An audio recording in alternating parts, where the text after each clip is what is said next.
Busch Gardens Tampa is filled with some of the most intense coasters in Florida, but are they all worth the hype?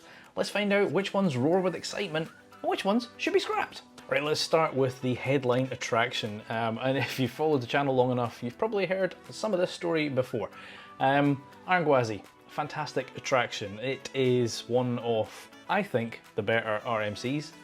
There are many I've not tried, just caveat that. My first visit though, with the kids, I saw Iron Gwazi and I was kind of like, right, work up to that, we'll do everything else and then we'll get to Iron Gwazi. I forgot Florida is prone to storms. And by the time I got around to doing Gwazi, there was a storm on its way. So I joined the queue just as it was closing, didn't realise that, and stood in that queue for 2 hours whilst they waited for a thunderstorm to pass. That thunderstorm did not come until I left the park. But yeah, first visit, I didn't go on Gwazi. And then subsequent visit, I went on with my partner, front row, to get a POV. I came off with claw marks. She did not like it. That was a little bit too extreme for her. I went back and did it again though, because I absolutely loved it. I think it is a fantastic ride. It's just relentless. I know I didn't do Gwazi, the predecessor to it, so I can only speak to Iron Gwazi, but of the RMCs I've done, and there aren't many, this is by far my favourite. This is just spectacular. So we're definitely starting strong, and we're going to put this one in that keep pile. But this next one's an odd little ride. It's known as Tigris, and it's, now I'm not sure, I want to say it's Premier Rides, could be wrong on that one. The reason I say that is because it's got these odd comfort collar things, very, very strange restraints. And it's one of those ones where it kind of rocks you back and forward through LSM launches, a bit like Top Thrill 2 now does, where it kind of builds up speed forward and backwards until it takes you through this course. It's quite compact. It's basically kind of like a vertical structure, kind of goes up, does a little bit of a loop, kind of comes back down again. So there's not a huge amount to it. It's a very, very compact footprint, which is kind of cool, I guess. Listen, I say this in every video, I'm not a massive fan of scrapping coasters. This one, it was better the second time I did it than the first for sure, but I don't think it's the better coaster in this park. There definitely are things better than it, so I'm going to put this one in take it or leave it. Right, the next one is their B&M Invert. They're a version of Nemesis and frankly puts Nemesis to shame. This thing is phenomenal. Now when I was there I did the behind the scenes tour thing, which I'm pretty sure runs most of the time, and it is fantastic. If you go to Busch Gardens, I highly recommend you do this. It is spectacular. We went behind Cheetah Hunt, Montu, Cobras Curse. We got to see the maintenance sheds, all that kind of stuff. It was just fantastic. And on this one, we went up the mid-course brake run whilst the ride was in operation. Now, a couple of weeks ago, I was in Polton's Park. We were in the maintenance bay whilst the ride was in operation. But typically, you're not going to see that in the UK. It just doesn't happen. Now, to be fair, we only went about 2/3 of the way up the mid-course brake run. Like, we didn't go all the way up to the platform because there would be a train going past. But to actually just stand on that and it kind of shake as the train goes past was bonkers. Fantastic layout, very, very intense ride. And again, no surprises, this one's going in that keep pile. So another one of those rides that I mentioned that was on that kind of behind the scenes was Cheetah Hunt. Now this is an Intamin multi-launch coaster. Not the most intense launches by any stretch of the imagination, but this is a massive track. This is really, really long ride. There's a like launch out the station, takes you up, you do this weird kind of spirally thing and then back down again. There's another launch, and then you go off and then you do a third launch, and then it kind of does this meandering. It's a very, very, very long ride, and there's some great kind of off-ride shots of it. So definitely, listen, Intamin are at the top of their game.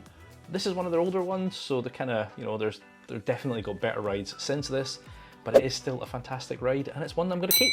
There's a couple here that I'm going to touch on and not rate, because I've not experienced them.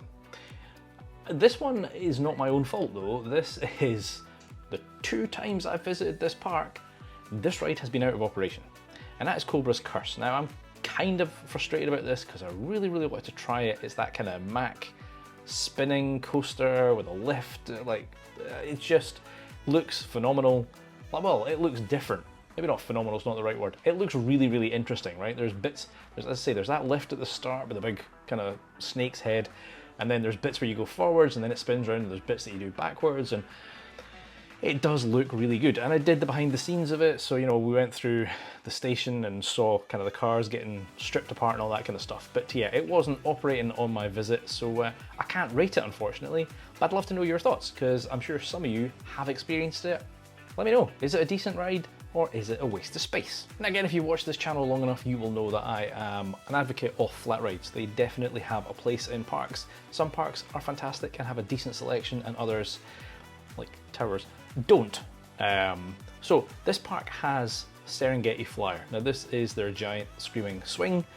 Think of it similar to Rush at Thorpe Park, except on a larger scale. And I seem to be one of those people whose stomach just doesn't care.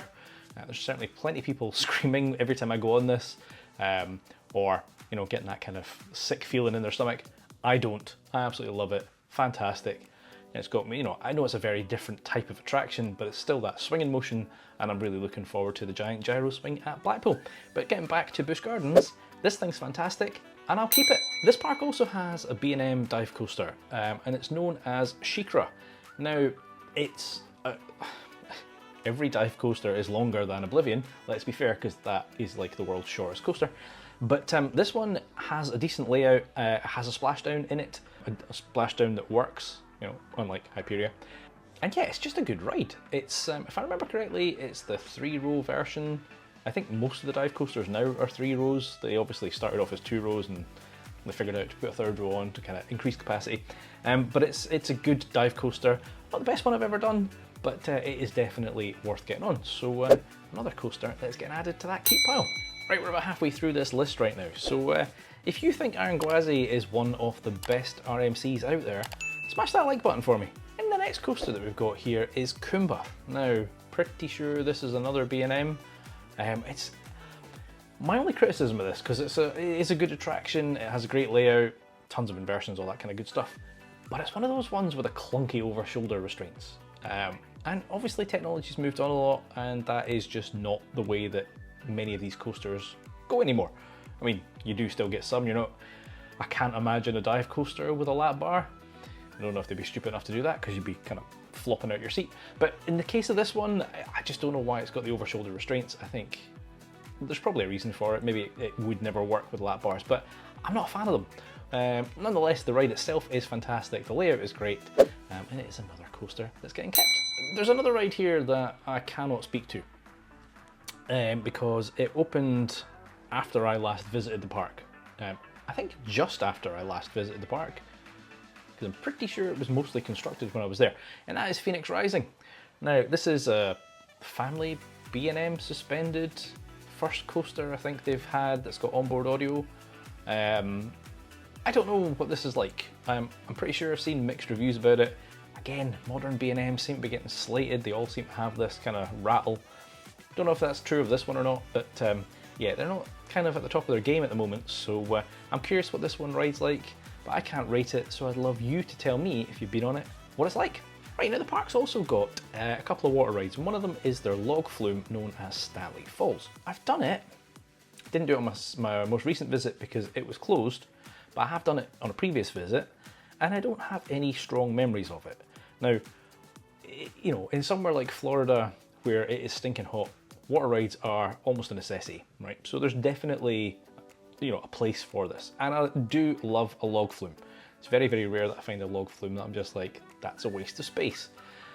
But as I said, I don't have any strong memories of this one. So I'm not going to be too complimentary of it, but I'm definitely not getting rid of it because it's, as I say, it's needed in Florida. So this one is going in my take or leave it pile. So the next one, I can't rate either. Not because it was closed, not because it wasn't constructed, just because I don't think I've got the balls to go on it. There's not a huge number of things that applies to. This is one of them, and that is Falcon's Fury. Now, this is basically their drop tower. I do drop towers, I do short towers, that doesn't bother me. This is one of the ones that takes you to the top and then tilts you so that you are facing straight down, and then drops you and then swings at the last minute. And I don't know, there's just something about that petrifies me. As I say, there's not many things that push my limits, but this is one of them. And I'm curious if I was in a position to do one again, whether I would. Because for example, in a couple of weeks time, I will be out at Cedar Point, and they're testing their tilt coaster right now. They've said it'll open summer. Technically I'll be there in the summer. I guarantee it won't open in time for me being there. But if it is open, I will probably go on it, even though it also petrifies me, simply because I'm not going to get back to it anytime soon. So I don't know, if I was in a position to do Falcon's Fury again, maybe I would give it a shot. But so far, I've bottled it every single time. So I can't speak to that one. Again, if you've been on it, tell me what you think. Am I doing the right thing by avoiding it like the plague, or should I give it a go? Now, the next attraction is one that, again, I talk about this anytime a park has one, and that is a train ride. Now theirs is called Serengeti Express, and I'm a huge fan of these, right? I've said it many times before. I'm pretty sure I stole this from Scott, to be honest, that the whole kind of post-lunchtime routine of, well, I've just eaten, I'm not going to go on any extreme rides right now. Oh, they've got a train, let's hop on that. I think it's a brilliant concept. As long as it's a decent length, you know, some of the train rides I've done are like 2 minutes long, and you're like, what's the point in that? Or they only run at certain times a day. But as far as I'm aware, this one is a decent one, and because I'm a fan of it, I'm going to keep it. They've got another water ride, and that is their Congo River Rapids. Not to be confused with the one at Towers, this looks a little bit better. It looks a little bit more Rapids-esque. Now, I don't know if I have done this one. If I have, clearly it's not very good, because I don't remember it, but I'm pretty sure I haven't done it. So, again, that's another one. I think that's the fourth ride that I've not been able to review. Again, as I said with the log flume, it's Florida, it's stinking hot, you're going to want to get wet and cool down, so I suspect it's a good one, I just don't know. So if I did give it a rating, it would probably be take it or leave it as a kind of halfway house, but since I didn't rate the others, I'm not going to do that. But again, if you've experienced it, tell me what you think. Right, as with lots of the other parks I have done, there's tons of kids attractions that I skip over. But they do have a credit in here, and that is Air Grover. And again, it's a kids coaster, so it's nothing extreme, but it is a coaster, and I don't scrap coasters, except for that one. You all know what it is. So I'm going to keep this one as well. Right, well that's a weird one, because I think this is probably the first park that I have reviewed where I don't have anything in the scrap pile. Now granted, I skipped over a few rides, so maybe some of those would go into scrap if I have experienced them. And I'd love to know your thoughts on this one. The park itself is weird though. Well, I will say that, because my most recent experience of it was not great. Even my first experience of it wasn't the best. The rides are good.